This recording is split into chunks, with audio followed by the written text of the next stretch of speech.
Capres Pemilu 2024 Anies Baswedan mempertimbangkan semua dukungan yang mendorongnya untuk kembali maju dalam Pilkada Jakarta November nanti.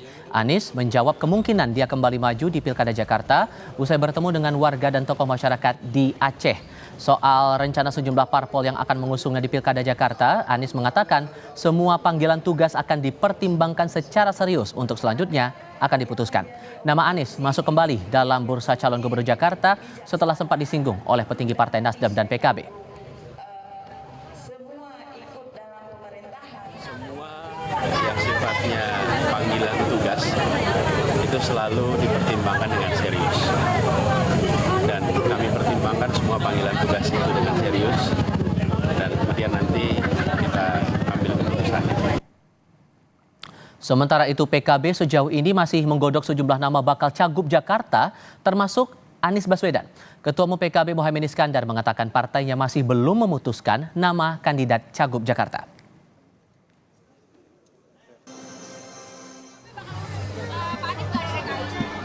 Nanti akan ada keputusan. Oke. Di tengah ramainya bursa calon gubernur di Pilkada Jakarta 2024, mantan Gubernur Jakarta Basuki Cahayapurnama alias Ahok menyebut kriteria pemimpin Jakarta di masa mendatang haruslah sosok yang berani mengeksekusi kebijakan dan berani untuk tidak populer. Itu disampaikan Ahok saat menjawab sejumlah permasalahan di kota Jakarta yang hingga kini masih dirasakan warga, mulai dari kemacetan hingga banjir yang belum teratasi. Menurutnya, dalam memimpin Jakarta tidak sekadar mencari popularitas dan pencitraan.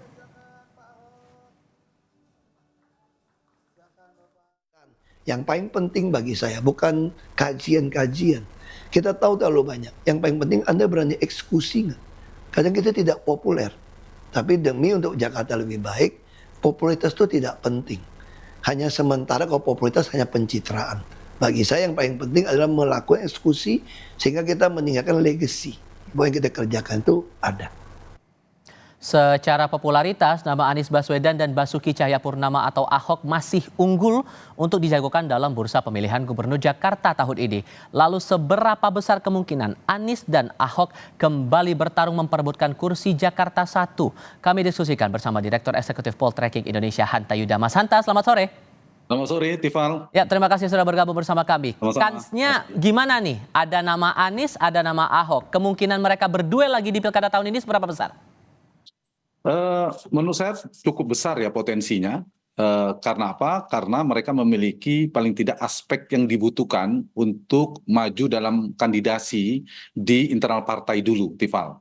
Misalnya satu, pasti setiap partai politik yang diukur adalah potensi elektabilitas, yaitu berdasarkan data survei. Nah, kalau dilihat dari data dukungan elektabilitas, maka keduanya masih punya basis. Data kami di Poltreking Indonesia misalnya itu menunjukkan Pak Anies, Pak Ahok itu masih kandidat yang potensial, punya basis yang cukup kuat. Di luar ada nama-nama baru seperti Ridwan Kamil dan sebagainya.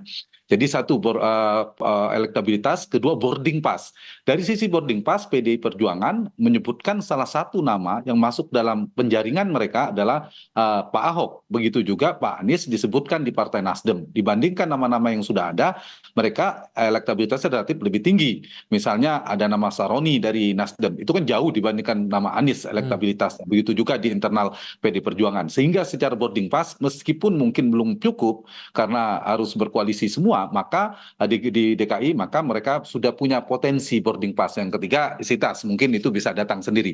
Yang paling penting, yang paling determinan adalah potensi elektabilitas. Nah, di titik ini mereka punya potensi, tetapi karena ini mereka pernah berduel dulu, Tifal, mereka juga punya komplikasi politik yang sama. Misal Pak Anies hari ini bukan sekedar incumbent, beliau baru saja bertarung, Anies Baswedan baru saja bertarung di Pilpres dan kalah. Itu menjadi problem bagi Anies tantangannya. Kalau kalah misalnya dalam Pilkada DKI, itu berbahaya buat Anies, sulit untuk running lagi di Pilpres 2024. Karena 29, karena nggak mungkin maju Pilpres, di DKI pun kalah misalnya.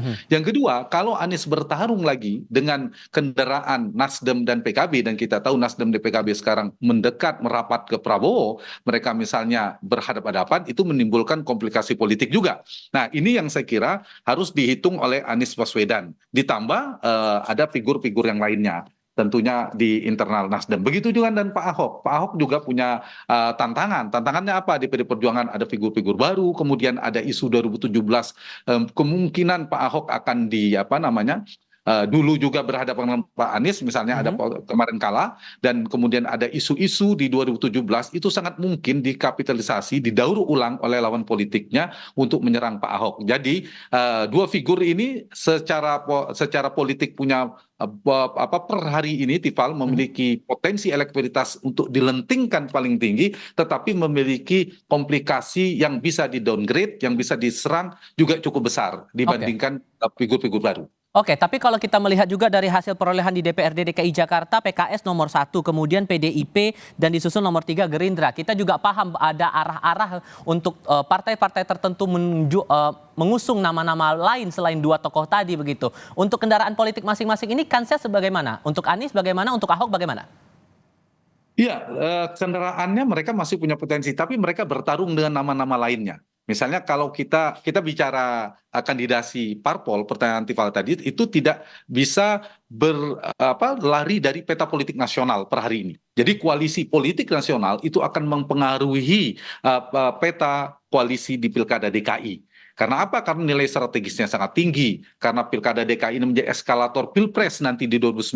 Terbukti Pak Jokowi dan Pak Anies menjadi kandidat. Karena itu nanti peta nasional siapa yang akan merapat ini berpengaruh, Tifal. Maksud saya begini.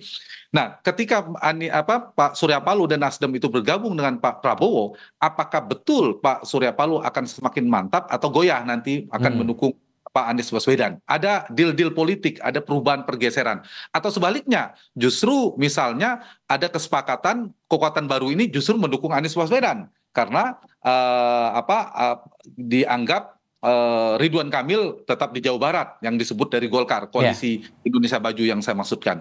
Jadi dari sisi parpol mereka punya kebutuhan memang mencari figur kuat, rival. Jadi mereka kayak Nasdem, PKB dan seterusnya kan belum memiliki figur yang kuat. Tiba-tiba Pak Ahok maju, mereka majukan Saroni, kemudian Ridwan Kamil maju, kan mereka tidak punya figur kuat. Sehingga memang mencari figur yang potensial, yang kuat, bisa berimbang dalam bertarung. Dari sisi Anies Baswedan juga sama, dari sisi Pak Ahok, terutama Anies Baswedan, dia butuh panggung politik. Setelah kalah di Pilpres, panggung politiknya apa? Apalagi kaki politik narasi perubahannya kan patah. Ketika partai-partai pendukung koalisi perubahan terindikasi kuat kecenderungannya, tendensinya akan bergeser bergabung dalam pemerintahan.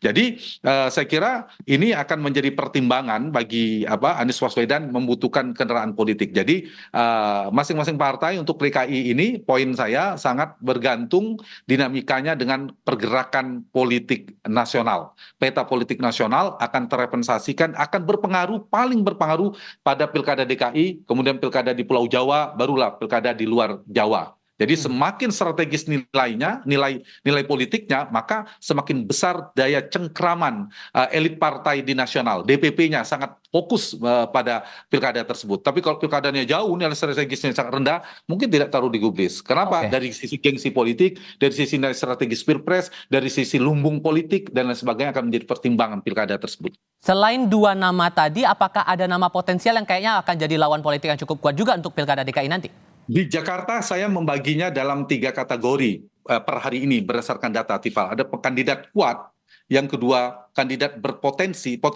potensial mungkin dia akan kuat sekarang belum kuat, atau kandidat standar. Kita tidak bicara pada kandidat standar. Nah, kandidat kuat per hari ini ada 3. 2 nama lama yaitu Anies Baswedan, yang kedua adalah Pak Ahok, Basuki Cahayapurnama, yang ketiga ada nama baru yaitu Pak Ridwan Kamil. Tetapi Ridwan Kamil kan belum tentu maju di Jakarta. Ridwan Kamil masih mungkin maju di Jawa Barat lagi. Di Jawa Barat lagi. Nah, jadi dari nama-nama yang saya sebutkan tadi, karena mengingat pilkada masih 6-7 bulan, satu. Yang kedua, dinamika peta politiknya masih mungkin berubah. Yang ketiga, apakah Pak Anies dan Pak Ahok akan maju atau tidak. Maka berdasarkan 3 basis itu, maka per hari ini kita belum terlalu cepat menyimpulkan siapa kandidat terkuat. Per hari ini ada Pak Ahok, Pak Anies, dan Pak Ridwan Kamil, tapi sangat mungkin muncul kuda hitam, muncul figur-figur baru kalau mereka memiliki peran strategi, memiliki posisi strategis dalam persepsi publik. Apalagi misalnya ada wacana, maksudnya saya tidak percaya Pak Anies dan Pak Ahok dipasangkan, sebagian mengatakan. Nah, ya ada yang mengatakan demikian juga. Itu kan sudah kecil kemungkinannya. Saya melihat mereka lebih berpotensi duel daripada duet. Karena apa? Karena mereka tidak memiliki garis temu dari sisi ideologi dan visi Pak Basuki dan Pak Anies ini, Tifal. Jadi sulit dipertemukan. Kenapa sulit dipertemukan? Kalaupun mereka bertemu, orang akan berpikir akan menjadi kekuatan besar, sulit dikalahkan. Saya berpikir terbalik. Justru ini sangat mudah dikalahkan. Karena pemilihnya seperti air dan minyak akan berpotensi meninggalkan pasangan ini. Pak pendukung Pak Ahok yang sangat senang dengan Pak Ahok tidak suka Anies, pun sebaliknya suka Anies tidak suka Ahok, itu akan pergi. Jadi mereka justru menimbulkan semacam komplikasi politik baru. Nah, ini akan memberi kesempatan mereka akan mendapatkan lawan politik yang kuat. Jadi justru potensi lawan kuatnya akan muncul. Poin saya, potensi mereka akan berhadapan relatif lebih besar ketimbang mereka berpasangan. Dan partai pasti realistis akan berhitung potensi kemenangan dan sebagainya. Dan apa mungkin mereka mau jadi wakil juga? Kecil kemungkinan salah satu menjadi cawagup. Akan coba realistis, tapi kemungkinan untuk formasi koalisi pengusung ini akan sama seperti pilkada sebelumnya, apakah memungkinkan juga atau tidak? Waktu itu kan Anies diusung oleh Gerindra dan PKS begitu. Apakah hal yang sama juga akan terjadi lagi menurut Anda? Kalau peta partainya saya yakin akan berubah sekali, dan jumlahnya 3. Memang per hari ini tripolar atau 3 poros koalisi sangat mungkin terjadi. Kalau kita bicara di Jakarta kan dulu 3 ya, Tifal ya. Kemudian di Pilpres hari ini 2024 yang lalu Februari juga petanya kan 3, Prabowo, Anies dan Ganjar. Nah, kalau itu disambung sangat mungkin 3. Karena itu saya mewakili per hari ini muncul misalnya dari koalisi 03 yang paling utama partai LPD Perjuangan yang kuat ada nama Pak Ahok. Kemudian ada nama Bu Risma, ada nama Pak Basuki, Menteri yang juga sempat disebutkan dan lain sebagainya. Nah, kemudian dari katakanlah dari kelompok itu artinya bukan Gerindra dan PKS lagi yang bersama, sudah peta berubah. Nah, Anies, meskipun PKS mengatakan tidak Anies, tapi kita kan sangat mungkin 01 Anies diusung oleh PKB, oleh Nasdem dan PKS misalnya. Nah, itu namanya Anies paling kuat. Meskipun ada Saroni, ada PKS mengeluarkan nama Soebul Iman dan Mardhani Alisera dari PKS-nya. Kemudian Nasdem ada Saroni. Tapi Anies lah yang paling kuat dari kubu ini.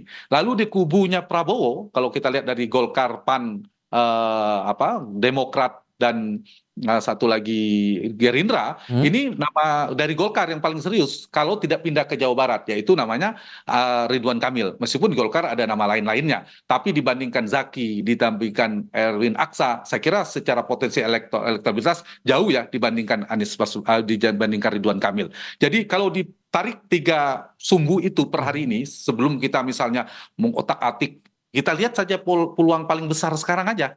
Maka ada 3 figur yang kuat. Terlepas mereka akan dusung atau tidak oleh partai, ada nama Ahok yang terkuat, ada nama Anies yang terkuat, dan ada nama Ridwan Kamil yang terkuat. Nah, itu 3 kandidat terkuat di Pilkada DKI berbasis pada poros koalisi yang memunculkan mereka. Semuanya masih dinamis ya, masih belum ada ini karena jaraknya juga masih terbelah cukup lama menuju ke Agustus untuk pendaftaran. Baik di kandidasi partai masih dinamis maupun di persepsi publik. Soal winning the election, kampanye politik juga masih mungkin berubah dan akan muncul nama baru masih cukup potensial. Itu data Mas Hanta Yuda, terima kasih untuk perspektifnya dibagikan bersama kami kali ini. Selamat sore, Mas.